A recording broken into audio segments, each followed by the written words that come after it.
His lawyer's face turned pale. He was utterly pale, as if all the color had been siphoned from his very being.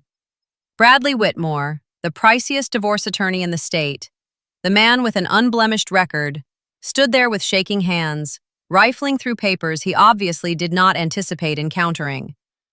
My husband Vincent took a seat beside him, and I observed his assured smirk dissolve like ice cream on a scorching pavement. It was replaced by sheer terror. The A-man instructed me to leave his home. The individual who referred to our daughter with repugnant epithets. The individual who believed he was on the verge of stripping away all that I held dear.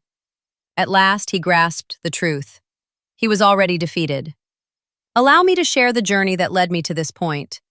7 weeks ago, I believed my life had come to an end. My name is Miranda Lowry. I am 34 years of age. For a decade, I was convinced that my marriage was thriving. Imperfect, yet commendable. I found myself as I worked as a forensic accountant prior to becoming a mother. It's quite impressive, to be honest. I uncover concealed wealth as my profession. I discovered deceptive tactics that leaders believed were impervious.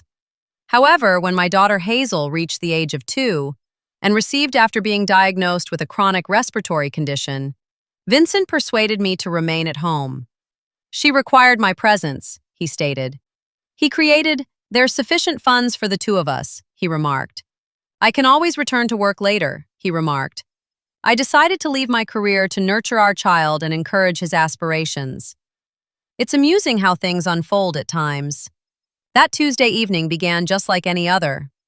I found myself in the midst of preparing dinner. Hazel sat at the kitchen table, immersed in her homework. Vincent returned home ahead of schedule. This has served as my initial indication. Vincent always returned home late. He adjusted his tie, took a seat at the table opposite our daughter, and with a composed demeanor, revealed that he had initiated divorce proceedings. Simply, it was as if he was sharing that he had picked up the dry cleaning.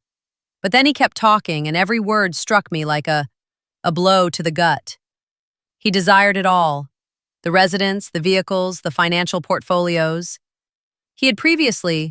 I brought on Bradley Whitmore, and I suppose I must come to terms with the fact that defeat was inevitable. He then turned his gaze toward Hazel, our 8-year-old. A baby girl perched right there, absorbing every word. And he uttered something I will always remember. He remarked he had no use for me or my ailing daughter. He truly referred to her as that, stinky, unwell, as if she were nothing but refuse discard. Hazel erupted in tears. I embraced her as my whole universe crumbled around us. Vincent remained seated, lost in thought, appearing irritated as if our suffering disrupted his plans. The sound of the doorbell echoed through the house. Certainly it did. Due to when your world crumbles, there's inevitably someone lurking, ready to deepen the chaos. Dolores, Vincent's mother, entered the room without pausing for a response from anyone. Of course, she possessed a key. Dolores possessed boundary challenges akin to the way the ocean grapples with water concerns. She glided into my kitchen with an air of ownership, which I imagine she now thinks she did, and without hesitation began to measure the windows, truly measuring them. She carried a small tape measure in her designer purse, meticulously checking dimensions for new curtains, while my daughter wept softly in my embrace. Dolores always held a certain disdain for me. Since the moment Vincent brought us together, she was unmistakably clear that I didn't measure up for her beloved son. I hail from a typical middle-class background. I attended a state college. I lacked the proper lineage, the necessary connections, and seemingly the ideal window treatments. Over the course of a decade, she made subtle remarks about my cooking, my housekeeping, my parenting, my every endeavor. At this moment, she basked in her victory. She expressed to Vincent her immense pride in him for finally choosing the right path. She mentioned that she had always been aware I was merely in pursuit of his wealth. At that moment, the pain overshadowed any sense of irony that would eventually reveal itself. Vincent provided I have 48 hours to gather my belongings and vacate his residence. The residence. The residence I had called home for 8 years. The residence where I nurtured our daughter. The home where I believed we were crafting a future side by side. Just 2 days to wipe away 10 years. I spent the night wide awake. I sat in Hazel's room, observing her rhythmic breaths, attuned to the faint wheeze that lingered. Truly disappears. I found myself grappling with the realization of how my life had unraveled so utterly. I contemplated all the indications I must have overlooked. The long hours spent at the office, the frequent business trips that appeared to multiply. Frequently, the manner in which he gazed at his phone, smiling at messages I was never privy to. I had been deeply engrossed in the pursuit of excellence, mother. I overlooked the fact that I was turning into an invisible wife. The following morning, as I busied myself with packing boxes in the bedroom, reminiscent of a guest who had lingered too long, I stumbled upon something. A bank statement that had slipped behind Vincent's nightstand likely months back. I nearly discarded it alongside the dust bunnies, yet some habits are tough to break. After years of delving into financial documents, one inevitably becomes attuned to the nuances of numbers. There was an unsettling feeling in the air. The account balance was exceedingly low. I had a general idea of Vincent's earnings. I was aware of the expenses we incur each month. The calculations fell short. There ought to have been a minimum of 3 times this sum set aside in savings. Where did the remainder of our funds go? I carefully placed that statement into my purse. In that moment, the reason eluded me. Perhaps it's instinct. Perhaps it's hope. Or maybe it's simply the forensic accountant within me that won't allow a discrepancy to go unnoticed. However, a crumpled piece of paper could alter the course of everything. Vincent lingered by the door while I packed the final boxes into my car. Hazel sat in the back seat, securely buckled. Her stuffed rabbit clutched tightly in her arms as a look of confusion crossed her face, wondering why we were departing from our residence. Vincent refrained from embracing her as they parted ways. He barely cast a glance in her direction. He merely glanced at his watch as if we were causing him to be delayed for a matter of greater significance. It might be a round of golf, or perhaps something involving his girlfriend, although I wasn't aware of it, not yet. I left behind the home I had invested in, the life I had crafted, and the man I believed I understood. My child inquired about our return home. I lacked a response, yet I possessed that bank statement. For a decade, I experienced the professional training that Vincent seemed to have overlooked. Before we proceed, if you find pleasure in this tale, I invite you to subscribe and share in the comments your location and the current time there. I observe each. I truly value every single comment and appreciate each one of you immensely. Your support is incredibly valuable to me. Vincent felt a sense of discontent as we conclude our marriage. His intention was to obliterate me entirely. In just a few days, our shared acquaintance ceased to respond to my conversations. At last, one of them confessed the reason behind it. Vincent had been spreading the word that I was mentally unbalanced. He mentioned that I possessed issues related to substance misuse. He suggested that I could be an inadequate mother.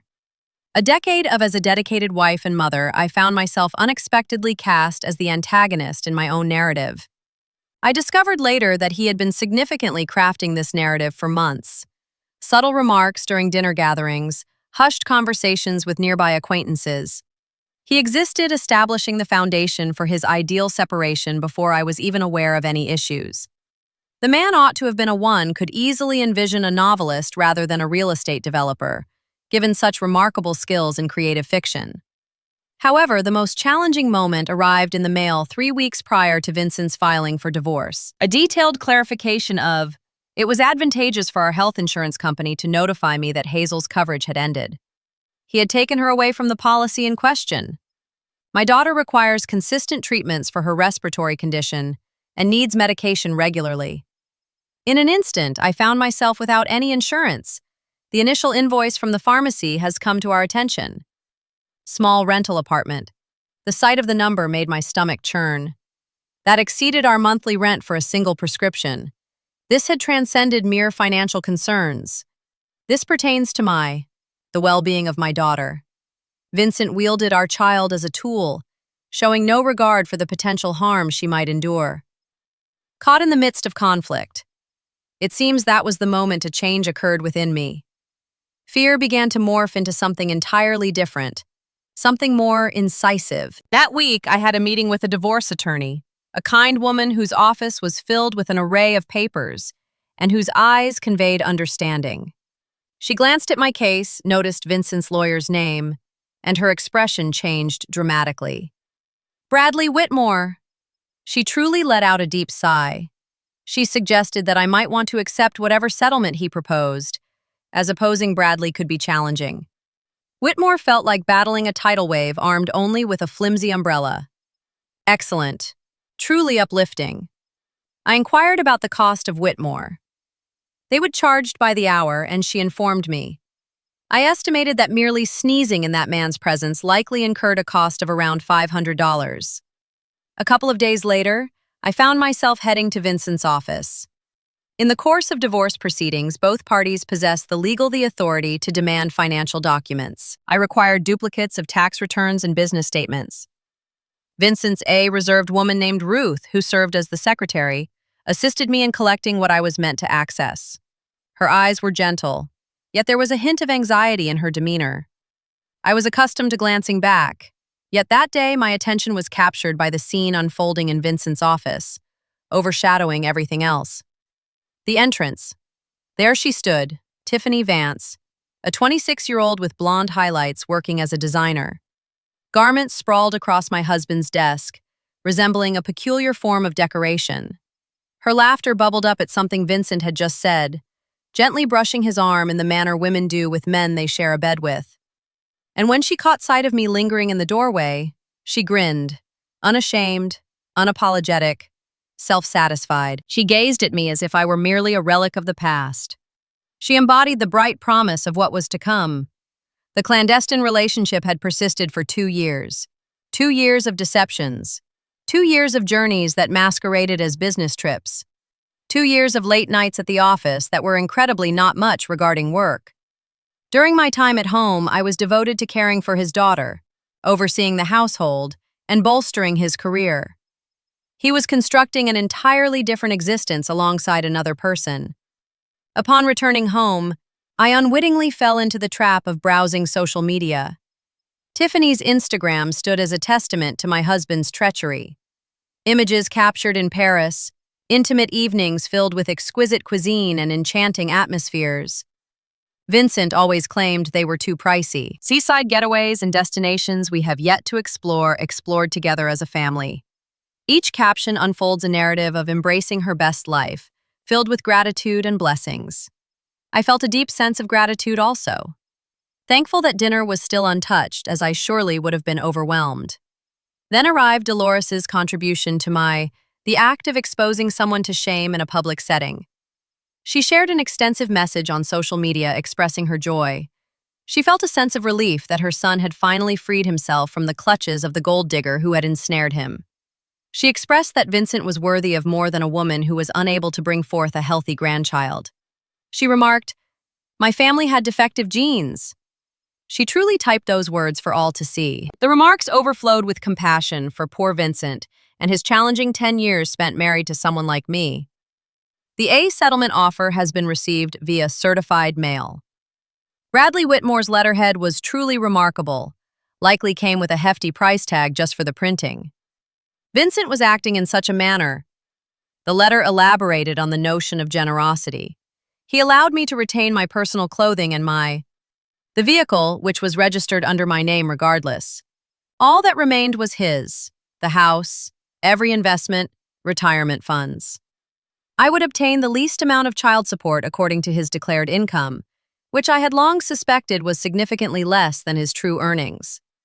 I was given a mere 30 days to either accept this offer or confront the full consequences. The effort and his legal representatives in the courtroom. I found myself at the kitchen table of that small rental apartment, the sound of Hazel's cough filling the air. In the adjacent room, a sensation washed over me that had eluded me for weeks. Do not succumb to despair. No anxiety. Understanding.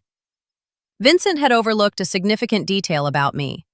He recalled the partner who prepared his meals and nurtured their child, all while enduring his mother's barbs with a smile. He overlooked the woman who once dissected fraudulent financial statements as a profession. He overlooked the fact that prior to this, I was Miranda Carrington, the homemaker. I was Miranda Lowry, a forensic accountant, and I found myself exceptionally skilled in my profession. I retrieved the wrinkled bank statement from the depths of my purse. The figures still failed to align. Now I was on the brink of uncovering the truth behind it all. It had been 6 years since I last employed my forensic accounting skills. However, it appears that this type of training remains enduring. It simply lingers, akin to a computer in sleep mode, poised to spring to life when required. Each night after Hazel had drifted off to sleep, I began laying out documents across my kitchen table. Financial records, tax documents, returns, credit card statements, and any information I could lawfully acquire through the divorce discovery process. Additionally, the records I had maintained throughout the years, accountants have developed a tendency to accumulate paperwork. My grandmother often remarked that numbers, while honesty is important, it's a common occurrence for individuals to manipulate numbers to mislead others. Uncovering the falsehoods was my Vincent had been deceiving for an extended period. I reached out to my college roommate, Patricia Holbrook. Patricia and I delved into forensic accounting side by side, enduring countless all-nighters. Before exams, we envisioned ourselves uniting to catch corporate criminals. She remained in the field and constructed an effective implementation. Upon sharing my circumstances, she responded without a moment's pause. She remarked, "Delving into my husband's questionable finances seemed to her like the ideal way to spend a Friday night, and she was completely on board." Patricia arrived, bringing wine, takeout Chinese food, and a legal pad with her. We disseminated all laid out on my living room floor, resembling a financial crime scene. In just 2 hours, she was indicating figures and making that expression she often wore in college when she stumbled upon something intriguing. She informed me that my husband was either struggling with numbers or concealing substantial amounts of cash. I mentioned to her that Vincent truly excelled in mathematics. With a gentle smile, she remarked, "Then we were set to enjoy ourselves." In the meantime, Vincent intensified his assaults. His attorney submitted a request for sole custody of Hazel. The logic drove me to the brink of exasperation.